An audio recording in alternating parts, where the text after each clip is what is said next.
Qualitative data analysis can be more or less structured, more or less procedural, and whether or not they are one or the other depends on whether the research project in which it is employed, it is inductive or deductive. Now, if you look at Saunders's diagram here, there are two paths to theorizing from data. One path is given by the concepts derived from the literature, in which case your task as a researcher doing qualitative data analysis would be to cluster the data around the concepts derived from that literature.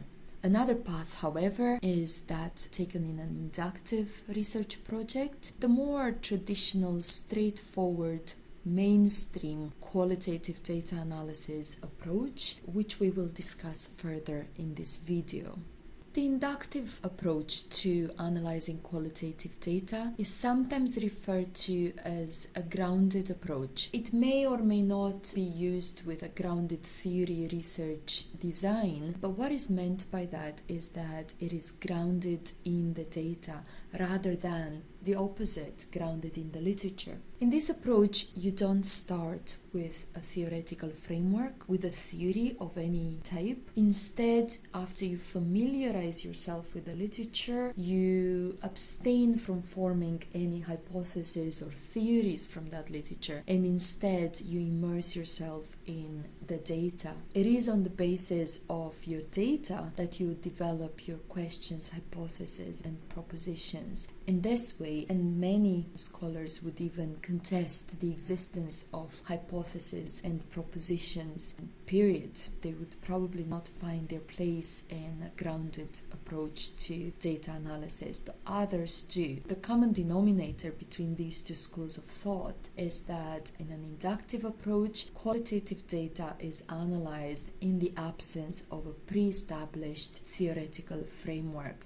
In this way, theory emerges naturally from the process of analysis of the data, and it's not polluted, if you wish, by any theoretical frameworks from the literature. But don't forget that this doesn't mean you shouldn't review your literature before you start collecting your data. You should still do that, but not with the aim of developing a theoretical framework. An example of such an inductive approach to qualitative data is illustrated in this box taken from Saunders's book. I secretly believe it is the real experience of one of the authors of the book. So if you take a minute to go through it, that could give you a good illustration of what is meant by an inductive approach to qualitative data analysis.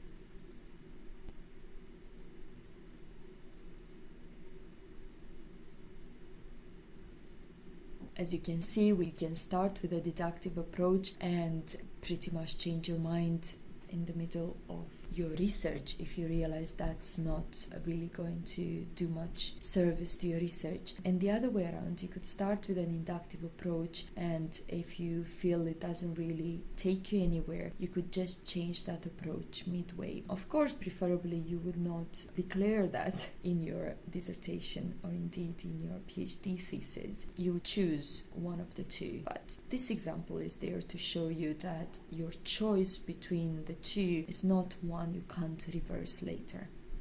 Now let's take an example of an inductively based analytic framework. By analytic framework, I really mean qualitative data analysis method. So we'll speak about discourse analysis. Discourse analysis has its origins, if you wish, in Foucault's archaeology of knowledge. And according to Foucault, discourse can be understood as a written or spoken communication, or in more abstract terms, an entity of sequences, of signs, in that they are announcements. As you can see, it may have discourse. So as you can see, the label of discourse analysis may get some to believe it applies to spoken word, but it doesn't necessarily. It can be to text as well. Now, discourse is constructed according to socio-cultural, political, and ideological values, and indeed Foucault was concerned with unraveling what lays beyond appearances, and discourse is sometimes an appearance that really hides these socio-cultural, political, and ideological values. And the value of doing discourse analysis lays in unraveling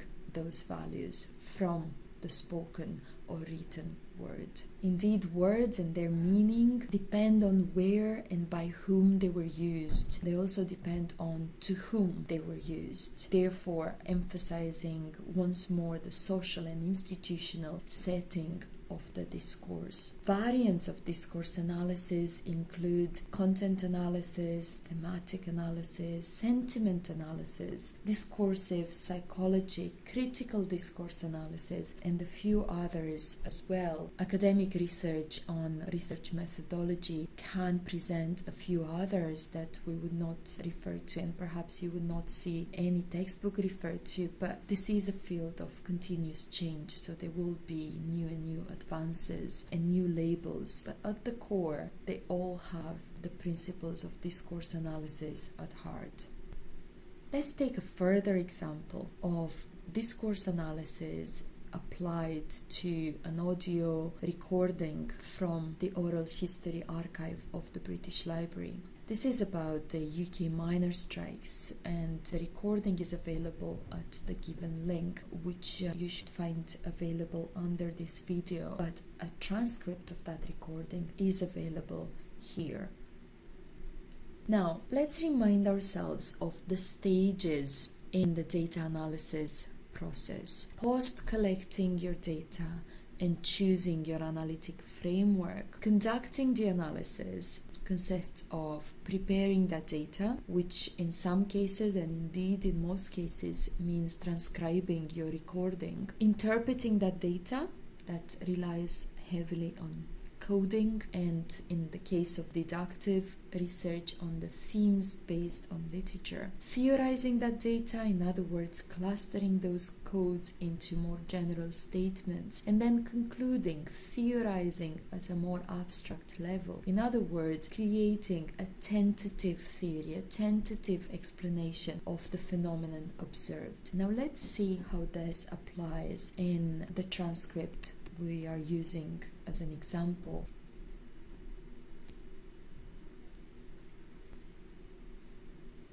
If you were to deal with this paragraph, you would probably find that there are 3 themes in it, and you may wish to isolate the relevant unit of analysis by using different colors. You could do that, or you could do any other way of emphasizing that there are different parts to, in this case, to the paragraph. In other cases, it could be to the sentence or to the whole transcript or to the page. The units of analysis differ from one research project to another, and it's really up to you to decide what that unit is for you. Now, the keys that we came up with in relation to these 3 themes are family for the part highlighted in green, pragmatism for the part highlighted in blue, and tactics for the part highlighted in red. Now, you will see these referred to as codes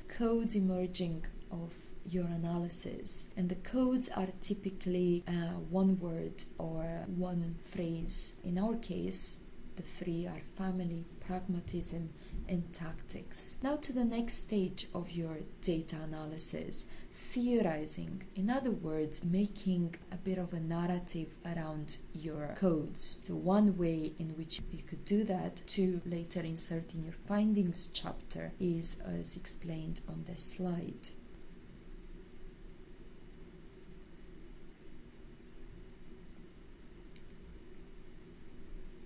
Observe the anonymous reference to participant 1. This is important, so no names, no identifiers by which someone could figure out who the respondent was. Now, on the basis of this theorizing and on the basis of these codes, which in our example are only 3, so not allowing me to play too much with clustering them in any tentative theory, but I should try. So one tentative theory that one may be able to propose on the basis of the coding undertaken in this paragraph could be that family-like solidarity gives way to tactics through employment of pragmatism. So this could be a way in which you could link the 3 codes in a tentative explanation of the phenomenon you observe and captured in that transcript. As mentioned earlier, there are a few variations to discourse analysis. One is documentary analysis.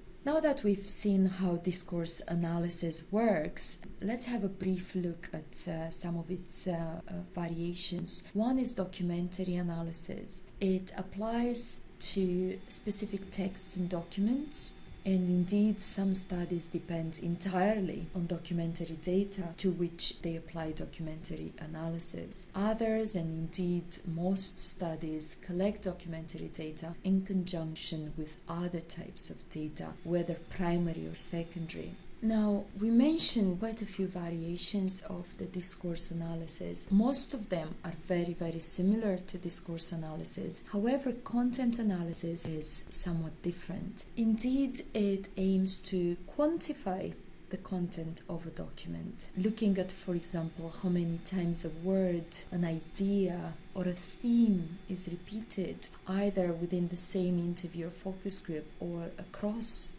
focus groups, across interviews. Therefore, the text is analyzed in terms of the frequency of the units of interest and the relationship between these. It involves meticulous attention to detail, as you can imagine, and it has a quantitative side to it which can be contested in some circles, but there are some pretty legitimate uses of content analysis, for example, to uncover the extent of bias or of stereotype of which the speaker may be unaware, but upon analysis of how many times a particular idea representative of that stereotype may reveal whether or not that is there, perhaps to the surprise of the speaker. So there are some cases where this is legitimate in a qualitative, in a research project that is inductive and qualitative in nature.